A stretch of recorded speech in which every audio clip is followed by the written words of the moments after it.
We also heard Brian Kelly speak yesterday for the first time, first time this week, or since being back on the field.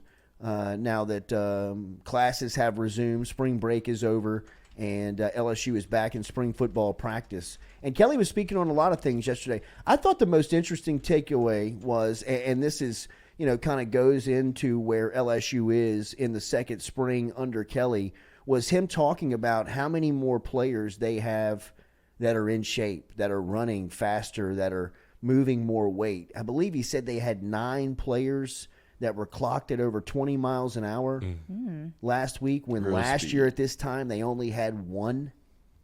Jeez. So, I mean, it just shows you that they are building a stronger, faster team, right? He also gave a couple of stats and analytics on some of what was happening inside the weight room.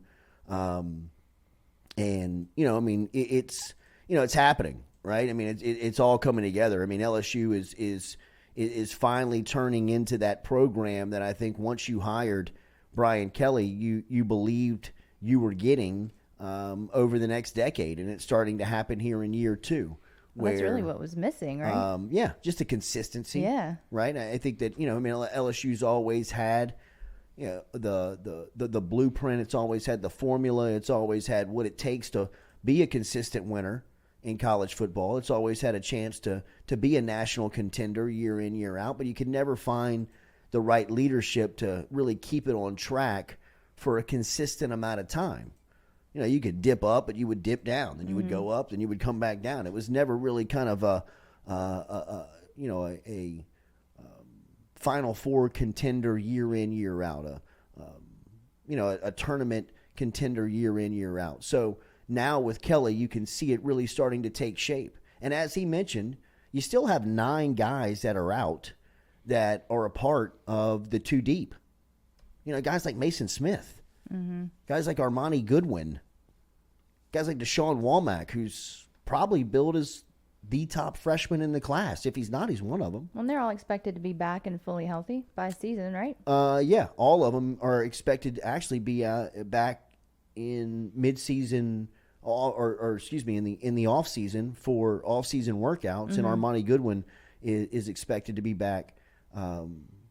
Kind of closer to fall camp. But Yeah, just all not these spring game, right? Yeah, no. All these guys are going to be available in the fall. But, I mean, just to give you an idea of the depth and the strength, the speed that they're building, they're also missing a lot of headliners. You throw Mason Smith into the mix.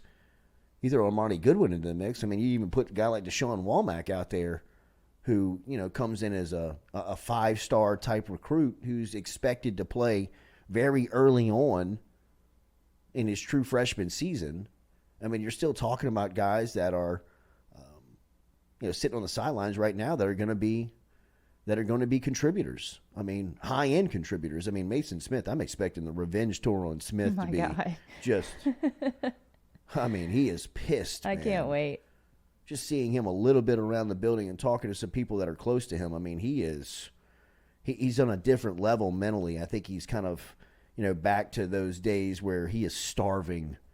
I mean, he is, so hungry to get out onto the field and, get that reputation back, restore order, really. I mean, last year, the way that he was lost, I thought was, man, that was one of the more brutal sports injuries that I have ever seen in person. I mean, that type of player, the timing of it and just how it happened it just was freaky, man.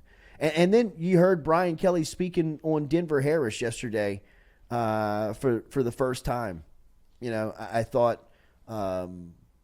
Kelly was asked on Harris, his background, how he's fit in, what is the expectation? And, Kelly said we did a lot of research. We did our due diligence in terms of his background, and he had a lot of people speak on his behalf. He had a number of interviews with Coach House and myself. We felt with the culture we have put together here that he would make it here because the culture is really strong. He has done well early on, and he has no choice. He has to make it. So here's a guy that has been given a second chance. The culture's strong, and he knows that it's his last chance at an SEC opportunity.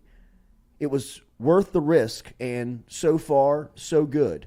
Kelly speaking on Harris yesterday, and I have heard the same thing from both sides. I think that Harris's family has been very impressed with the program that LSU has put around not only Denver, but the entire team, right? I mean, there's no special exception or any type of special treatment for anybody over there. I think everybody is held accountable, and there's a respect on both sides, from the player to the coach and from the coach to the player. And I believe that has done a lot of good things for Denver Harris as far as just keeping him on task, on time, and not allowing distractions. Did he make mistakes at Texas A&M? He did. He made some decisions that I think he wants back. His family is not proud of. Harris obviously not proud of. But when you take a step away from it, like Kelly said, and you do some research,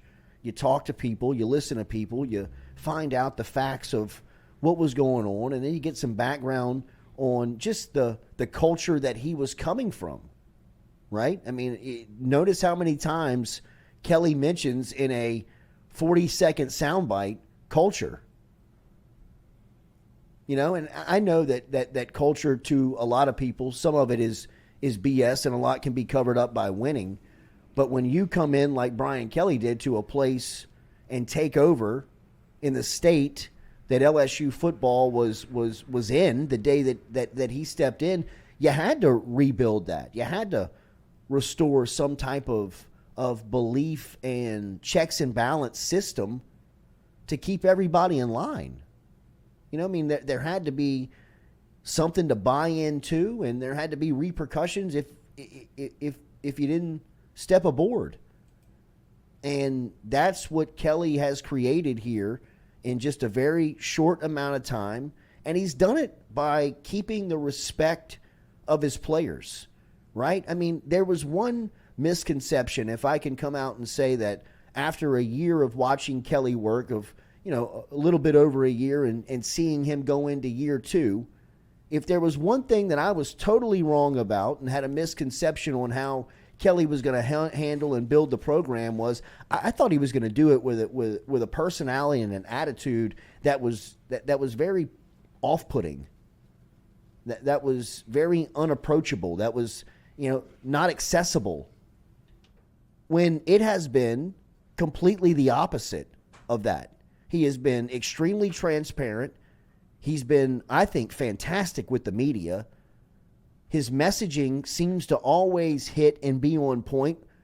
And behind the scenes, when you get an evaluation or at least talk to some of the players, there's a real respect and a real, genuine, I think, relationship there with these guys.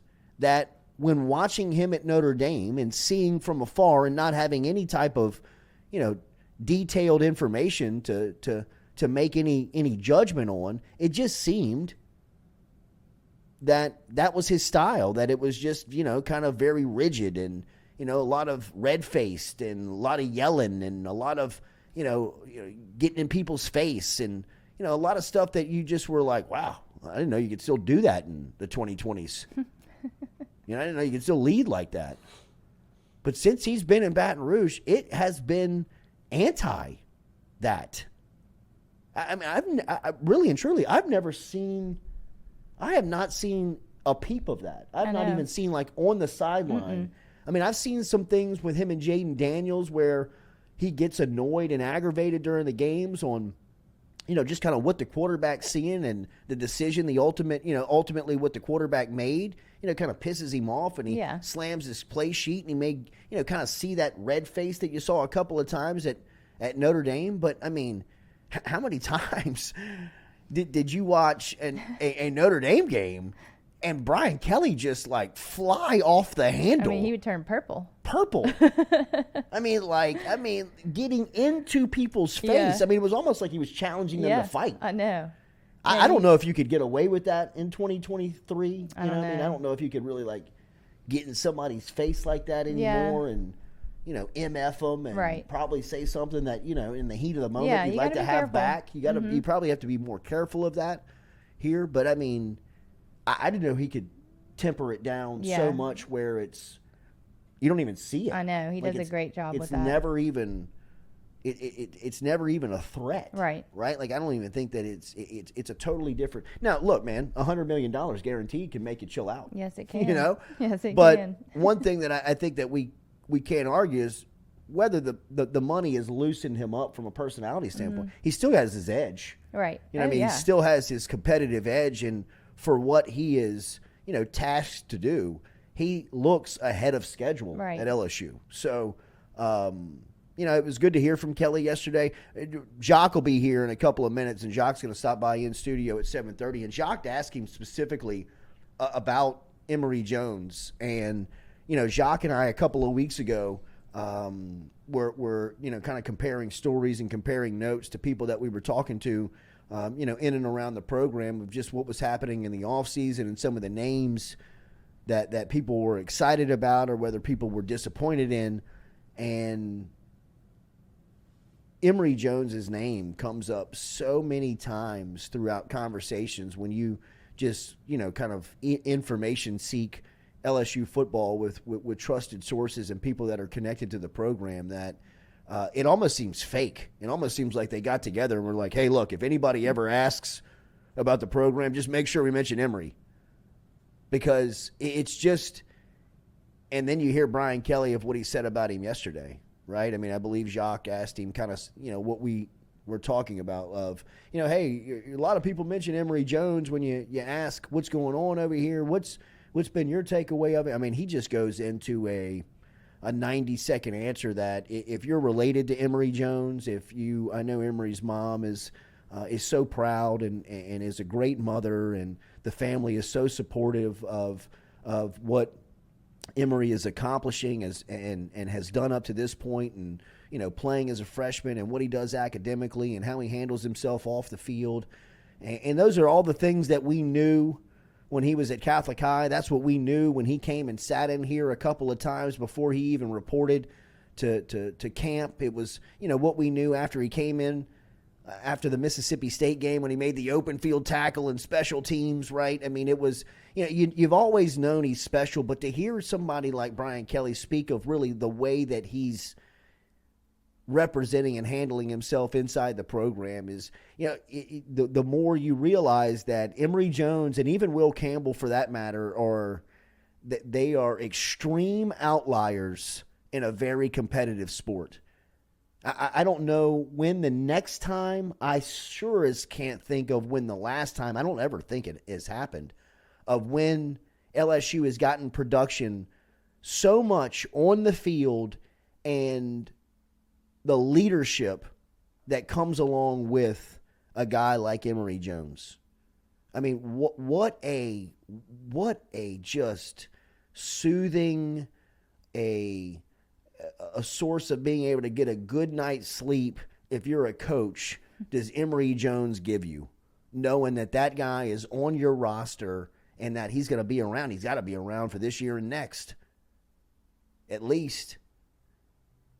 I expect him to have the captain C on his sleeve maybe as early this year as this year. I expect him to be at SEC Media Days as early as this year. He is someone that he's so far out in advance of what you thought you were getting in return.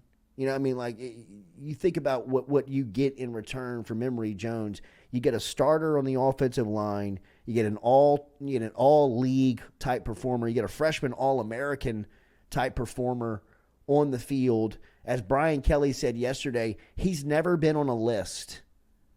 He's never made any list. And Kelly was like, and when I say list, I mean like list that, not performing, late, academics, weight room, nutrition, whatever it may be. Never on a list. He's a poster child for like what you want as a whole player. Always on time.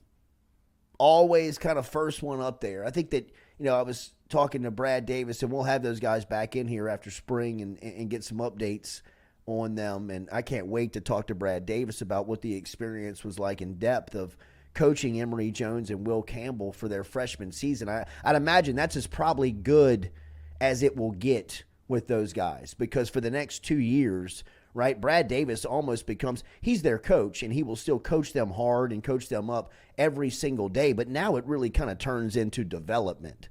Now it's just refining. Now it's just kind of taking these guys and making them as good as they can be with all of the skill set that they now have, all of the tools, all the fundamentals, all the strategy, right? I mean, they have now taken these two guys, Emery Jones and Will Campbell, and, you know, kind of given them an arsenal of footwork, of hand placement, of, you know, how to play the position at this level, right? I mean, like Neville and Catholic High, respectively, they were just bullying people. They were just beating people up. Now, I mean, you got to play technique. I mean, Emery Jones went hand-to-hand combat with Will Anderson for 3.5 hours last year. You know, I mean, that takes skill. It doesn't matter how good and how big and how athletic you are. You better be able to, you know, land a punch. And, you know, I mean, it's just to see the way that they have developed, to see those guys, man, it's amazing. Jones is out in the community.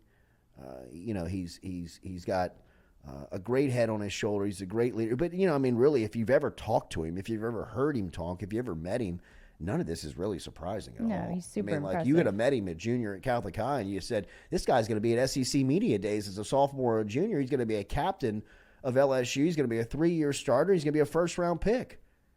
I mean, take that to the bank.